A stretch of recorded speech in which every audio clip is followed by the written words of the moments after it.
काही वेळा पेशंट अशी कंप्लेंट करतात की जेवण झाल्यावर काही वेळाने घाम येतो, चक्कर येते. जेवण चांगले केलेले आहे तरीसुद्धा असे का होते? किंवा कधीकधी डायबिटीसच्या पेशंटमध्ये गोळ्या रेग्युलर घेऊनसुद्धा असा त्रास जाणवतो. तर नॉन डायबेटिक हायपोग्लायसिमिया म्हणजे काय, ते आज आपण जाणून घेऊया. अशा पेशंट्समध्ये शुगर 60 मिलीग्राम किंवा त्यापेक्षा कमी होते. चक्कर येणे, घाम येणे, कमी दिसणे, डोळ्यासमोर अंधारी येणे किंवा झटके येणे असे लक्षणे अशा केसेसमध्ये दिसतात. ग्लुकोजचे सलाईन दिल्यावरती लक्षणे पूर्ण बरी होतात. ग्लुकोज हा ब्रेनसाठी मुख्य एनर्जी स्रोत आहे. ग्लुकोजचे रक्तातील लेवल कंट्रोल करण्याचे काम insulin, glucagon, growth hormone, cortisol आणि एपिनेफ्रिन हे हॉर्मोन्स करतात.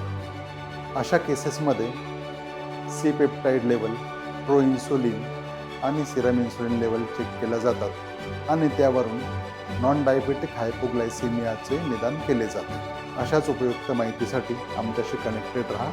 धन्यवाद.